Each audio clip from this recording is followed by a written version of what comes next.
Bayangkan jika Anda belajar tentang makanan, hafal seluruh resepnya, tahu kandungan gizinya, bahkan bisa menjelaskan proses masaknya, tetapi Anda tidak benar-benar memakannya. Apakah Anda akan kenyang? Inilah yang terjadi dalam agama yang berhenti di dalil, ritual, dan hafalan. Agama yang paripurna bukan tentang seberapa banyak dalil yang kita hafal, tapi seberapa dalam kita mengalami, menyaksikan, dan menghidupi kebenaran itu. Quran bukan lagi sebatas teks, tapi kalam yang hidup dan memperjalankan diri menuju Sang Maha Ruhani, Ilahi Robbi. Assalamualaikum warahmatullahi wabarakatuh. Jumpa lagi dengan Mbah Mun Ajat Karimullah yang mengampu sebuah channel tasawuf dalam perspektif ilmiah eksakta.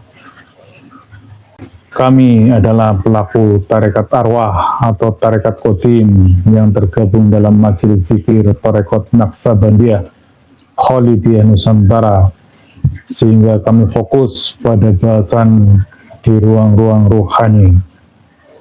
Dan bahasan kali ini yaitu hal yang sangat penting dan amat mendasar dalam kehidupan beragama. Agama paripurna tidak berhenti di dalil. Sebuah gagasan besar bahwa agama tidak boleh berhenti pada teks dan ritual, tetapi harus dihayati, dialami, dan direalisasikan secara nyata, baik jasmani maupun rohani.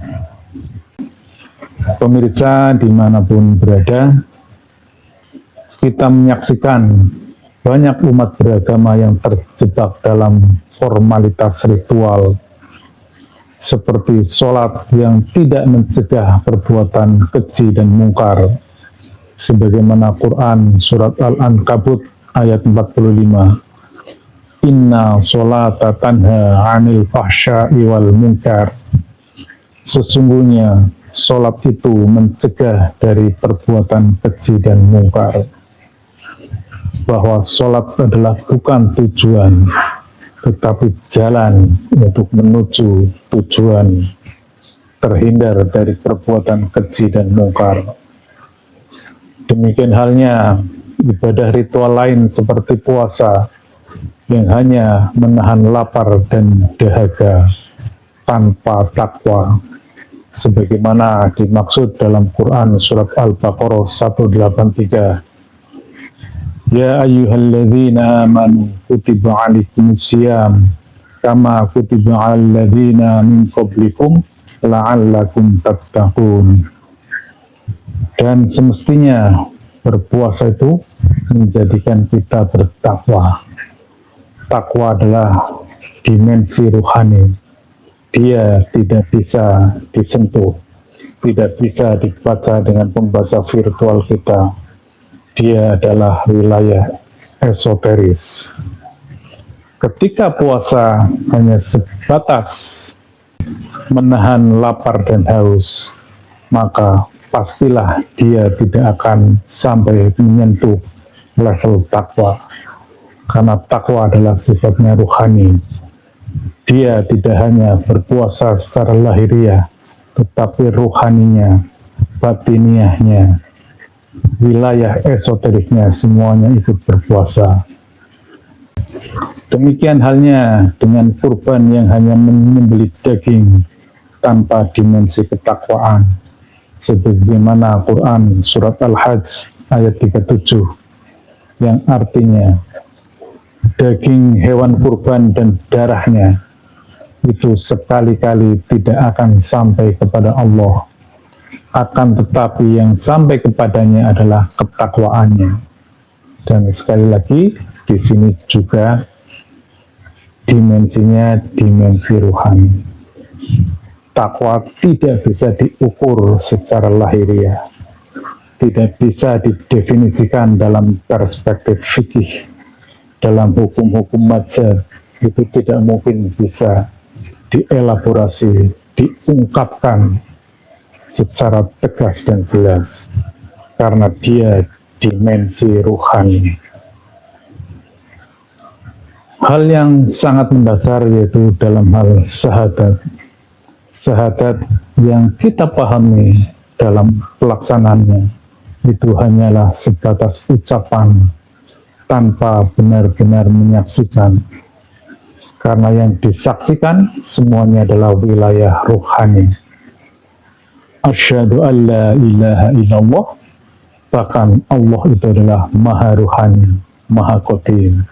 Wa asyhadu anna Muhammadar Rasulullah. Demikian pula Rasul pun adalah sesuatu yang qadim. Dia berada di alam ruhani. Yang selalu kami sampaikan bahwa Muhammad mempunyai dua perspektif. Sebagai nabi, ia adalah seorang manusia biasa, tetapi sebagai rasul, ia entitas ruhani yang sifatnya kekal, sifatnya permanen. Pemirsa dimanapun berada, tasawuf ilmiah eksakta melihat ada kerusakan epistemik dalam cara berpikir umat. Iman kepada Rasulullah tetapi menganggap Rasul sudah mati. Padahal wa'lama anna fikum Rasulullah, Quran Al-Hujurat ayat 7, yang artinya ketahuilah bahwa di tengah-tengah kamu ada Rasulullah. Jadi sudah amat jelas ia hidup dalam sistem ruhani, ia qadim, tapi wujud zahirnya ia menempati wujud manusia. Dan ini sangat sedikit ulama-ulama yang membahas perspektif ini.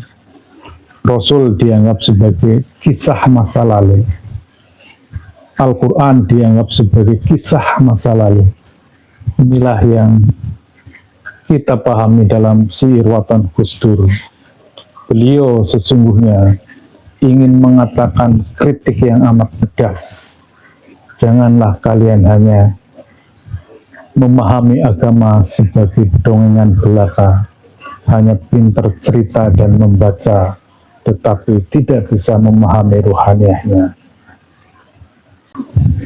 Gur pinter dongeng, nulis lan moco, tembe burine bakal ciloko. Itulah kritik Gus Dur.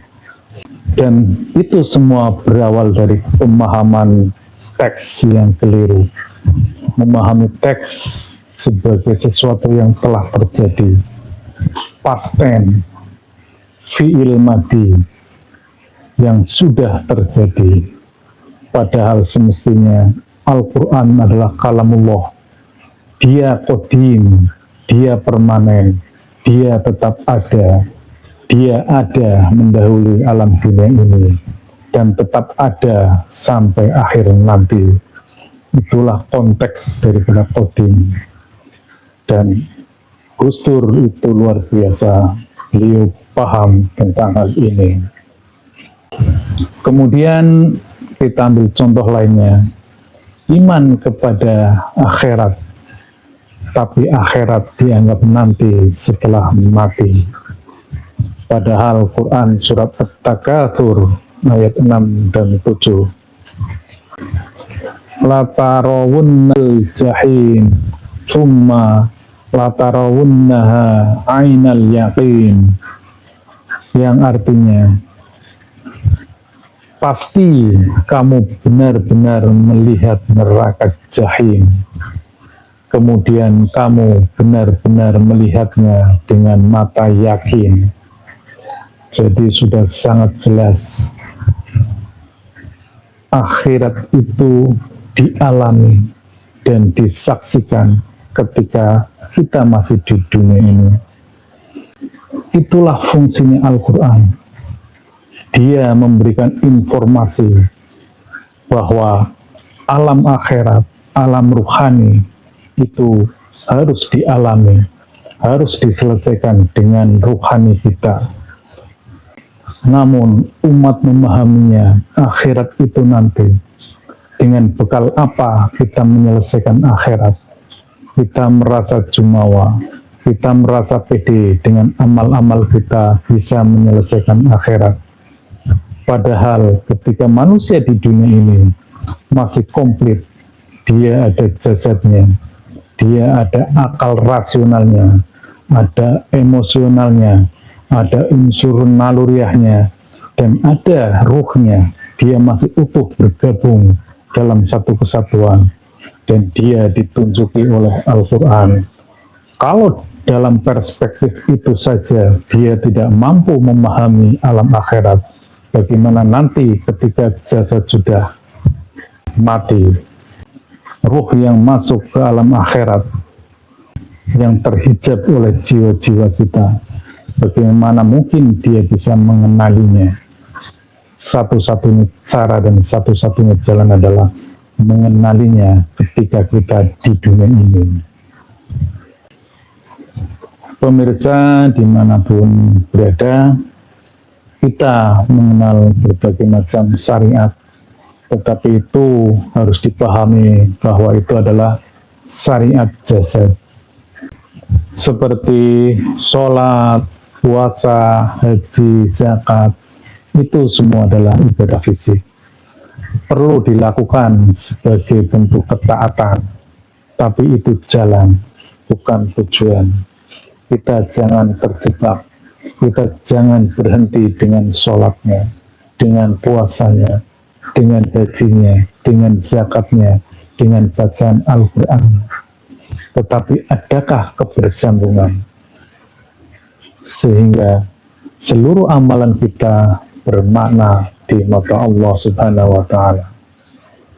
Sebagaimana yang kita pahami dalam sebuah hadis, as-salatu mi'rajul mu'minin. Apakah sholat kita sudah selayaknya mi'raj sebagaimana Nabi bermi'raj ke Sidratul Muntaha? Hadis ini sangat jelas bahwa mi'raj bisa dialami oleh seluruh orang mukmin. As-salatu mi'rajul mu'minin, artinya orang yang banyak, bukan hanya dialami oleh Rasul sendiri.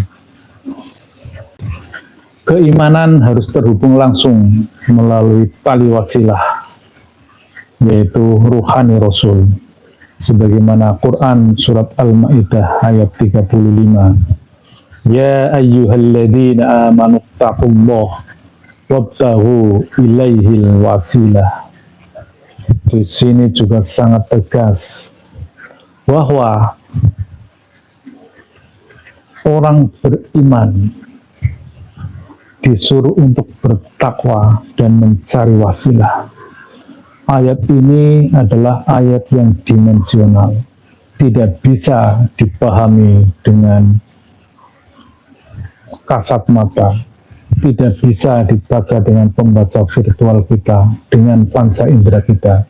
Ya ayyuhalladzina amanu, keimanan itu tidak bisa dilihat. Jadi itu perspektifnya adalah ruhani, diakodim. Ittaqullah, bertakwalah. Takwa pun itu adalah dimensi ruhani. Dan kemudian disambungkan wabtahu ilaihil wasilah, carilah wasilah. Itu semua adalah entitas kodim, entitas ruhani. Tidak mungkin kita menemukan wasilah kalau kita tidak naik kepada dimensi ruhani. Karena sambungannya amat jelas di Quran surat Al-Ma'idah 35 tersebut. Orang beriman, orang bertakwa, dan tali wasilah. Kesemuanya adalah dimensi ruhani. Pemirsa dimanapun berada, banyak sekali instrumen-instrumen ruhani yang hanya sebatas kita pahami, sebatas literasi yang berhenti di akal rasional kita, berhenti hanya sebagai pengetahuan, seperti akhirat, Siratal Mustaqim, barzah, neraka, padang mahsyar, hari berbangkit, dan semuanya itu dianggap sebagai pemahaman, sebagai pengetahuan. Kalau kita paham ilmu ruhani, itu adalah sebuah jalan yang harus kita lalui, yang harus kita saksikan, yang harus kita alami. Bagaimana mungkin Rasulullah menceritakan tentang akhirat, tentang kubur, tentang barzah, tentang surga dan neraka, kalau beliau tidak mengalaminya, beliau tidak menyaksikan. Kalau beliau hanya mendengar, berarti itu cerita. Rasulullah bukan seorang ahli cerita, beliau menyaksikan dan beliau mengalami sendiri. Bahkan banyak sekali informasi yang beliau sampaikan, termasuk ketika Isra Mi'raj, beliau menyampaikan bahwa mendengar suara terompah Bilal ada di surga. Namun yang menariknya, Bilal di dunia ini tidak menyadari. Artinya, kesadaran ruhani Bilal masih ada di dunia ini. Beliau belum bisa bersambung ke alam ruhani, tetapi sesungguhnya ruhaniyahnya, alam kodimnya, beliau sudah berada di surga. Dalam perspektif tasawuf ilmiah wa amaliyah, kehidupan akhirat harus dialami saat ini, harus diselesaikan. Makanya kita mengenal prinsip sebagaimana hadis Rasul, mutu qabla anta mutu, matikanlah dirimu sebelum dirimu mati. Artinya hakikat diri kita itu dimatikan sebelum mati jasad yang sesungguhnya, agar berbangkitnya kesadaran rohani kita. Pada prinsipnya adalah seperti itu.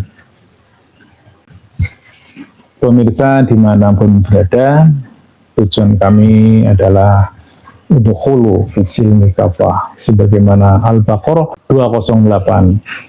Masuklah ke dalam Islam secara totalitas, secara kafah, bukan separuh-paruh, yang jasmani dan yang rohani, yang dunia dan yang akhirat. Sholat bukan sekedar gerakan, tetapi perjalanan mi'raj. Puasa bukan sekedar menahan lapar, tetapi menahan energi ego. Syahadat bukan sekedar lafaz, tetapi penyaksian rohani terhadap realitas Allah dan Rasul. Iman bukan sekedar yakin, tapi pengalaman langsung.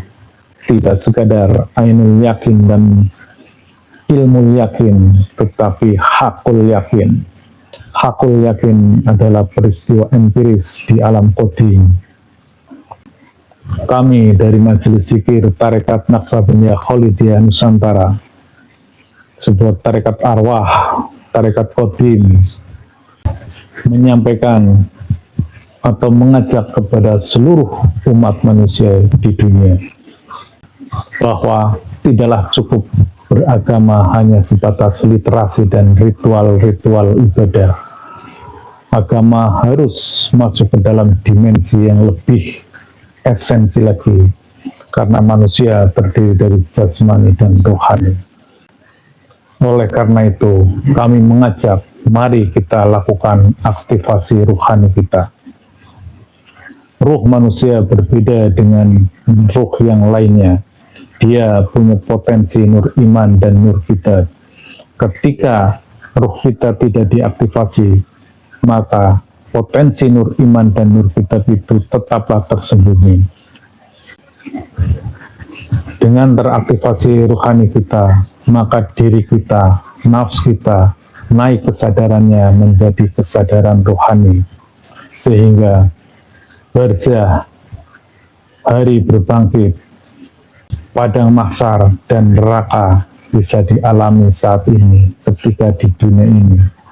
Seluruh proses-proses di akhirat bukan lagi sebuah berita, bukan sekedar riwayat, oh ada alam barzah, oh ada hari berbangkit, tetapi itu alam qadim. Dia tidak dibatasi oleh ruang dan waktu. Ketika kita bisa membuka atau berkoneksi dengan sistem rohani, sesungguhnya kita tidak dibatasi oleh ruang dan waktu tersebut. Kita bisa mengalami akhirat, kita bisa menyelesaikan seluruh urusan-urusan akhirat sepanjang kita masih hidup, selagi kita masih di dunia ini. Menjadi amat logis ketika kita diberikan ruh, kita diberikan petunjuk melalui Rasulnya, Nabinya, ayat-ayatnya, kemudian itu dimaknai hanya sebagai cerita. Oh, nanti di akhirat ada seperti ini, akan ada seperti ini. Dan kita di dunia ini hanya sebatas berharap, dengan amalan ini akan menghasilkan ini, dengan amalan ini akan mendapatkan pahala seperti ini. Tetapi tidak pernah bisa dibuktikan. Apakah itu hakul yakin?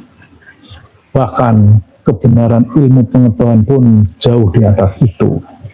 Ini agama. Kebenaran agama harus hakul yakin, harus bisa dibuktikan.